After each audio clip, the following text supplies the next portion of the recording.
اجی شبیر نقشبندی صاحب نے حضرت لندن سے یہ پوچھا کہ حضرت عثمان غنی رضی اللہ تعالی عنہ پر یہ الزام ہے کہ انہوں نے جن کو لوگوں نے شہید کیا تو ان لوگوں کا ساتھ یا انہیں معاونت حاصل تھی حضرت علی رضی اللہ تعالی عنہ کی. لا حول ولا قوت الا باللہ. بالکل ہرگز یہ الزام ہے. حضرت مولا پاک علی المرضی شیر خدا کرم اللہ تعالی وجہ الکریم نبی پاک علیہ السلام کے اجلہ اکابر نہ صرف صحابہ میں سے ہیں بلکہ نبی پاک علیہ السلام کی نسبت خصوصی کے حامل ہیں آپ. یعنی جو چاروں خلفائے راشدین ہیں وہ تو سیرت نبویہ کا پرتو ہیں. ان کے بارے میں یہ گمان کرنا کہ وہ امیر المومنین حضرت عثمان ذو النورین جیسی ہستی کے قتل معاذ اللہ اتنے بڑے جرم میں وہ شریک ہوں، کبھی نہ کسی نے ایسی بات کہی، اور اگر کوئی کہتا ہے تو وہ واہی بکتا ہے، اس کی کوئی حقیقت نہیں ہے. حضرت مولا پاک علی المرضی شیر خدا کرم اللہ تعالی وجہ الکریم نے بار بار قسمیں اٹھا کے یہ کہا کہ ہمارا دامن اس سے بھی بری ہے، بلکہ حسنین کریمین طیبین جو ہیں وہ جیسا کہ انہوں نے خود سوال میں کہا تھا کہ وہ پہرا دیتے رہے. اور ساتھ انہوں نے یہ کہا کہ پیچھے سے دیوار ٹوٹ گئی اور ان کو پتہ نہیں چلا. ایسا ہو سکتا ہے کیونکہ مکانات ایسے بڑے آج بھی موجود ہیں کہ جب چاروں طرف سے مثلا محاصرہ ہو اور کوئی پیچھے سے دیوار توڑے تو ضروری ہے کہ آگے اس کی خبر ہو. یہ تو آج بھی ایسا ممکن ہے، یہ کوئی سوال نہیں بنتا. اور ایسا نہیں ہے کیونکہ حسنین طیبین جو ہیں وہ اتنے پاک لوگ ہیں، وہ خود صحابہ ہیں نا. یہ سوچے تو صحیح نا آپ کہ وہ اہل بیت بھی ہیں، صحابہ بھی ہیں. جس کام کے لیے کھڑے ہیں وہ اگر اس کام کے بارے میں ان کو پوری دیانت نہیں ہے، مثلا کہ وہ ایسے ہی کھڑے ہیں بنوٹی، تو کیا یہ کوئی بندہ کر سکتا ہے کہ یہ نورہ کشتی تھی اس وقت کے ماں دکھاوے کے لیے وہ کھڑے ہوں اور بلوائی دوسری طرف سے آ جائے؟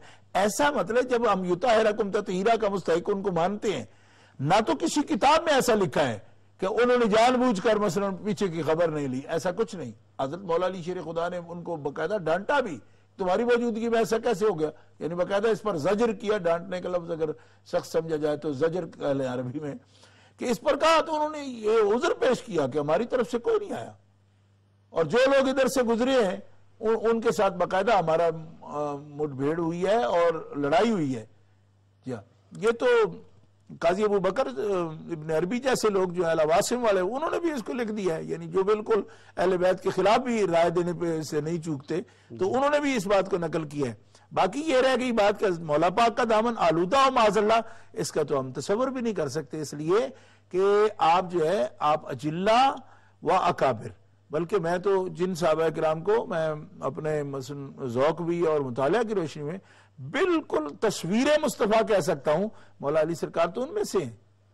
یعنی کہ جو اولین مرکز ہیں سرکار دو عالم علیہ السلام کے جو علوم ہیں، اور سرکار کی سیرت و صورت پاک کا عکس جمیل، اور اولین مصداق جن کو کہہ سکتے ہیں نا کہ پورے یعنی مصطفیٰ علیہ السلام کے رنگ میں رنگے ہوئے لوگ ہیں، یہ تو ان لوگوں میں سے ہیں. یعنی کچھ تو ہوں گے کہ مثلا دیر سے آئے تو کچھ اخلاق بعد میں بھی سیکھے ہوں گے، صحابہ سے سیکھے ہوں گے، تھوڑا وقت ملا صحابی تو ہوئے لیکن بعد میں بھی انہوں نے کچھ سیکھا. لیکن یہ وہ لوگ ہیں تو پیدائش ان کی سرکار کے مطلب موجودگی میں ہو رہی ہے، اور پھر وہ نبی کریم علیہ السلام کے ساتھ اول دن سے شامل ہیں.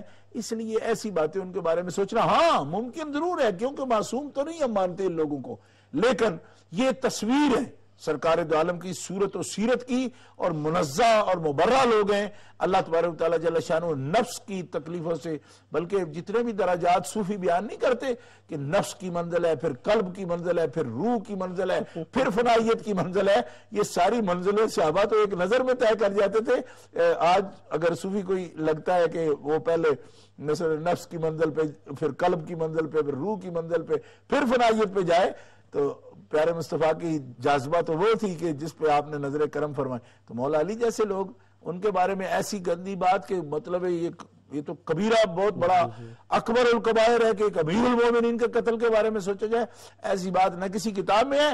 جن لکھی ہے جن لوگوں نے، خوارج ہیں، اور خوارج بے دین لوگ ہیں. آج کئی لوگ یہ کہنے والے موجود ہیں کہ ہم تو خارجی کو بھی مولا علی کی تکفیر کر دیتے تب بھی ہم ان کو مسلم سمجھتے ہیں.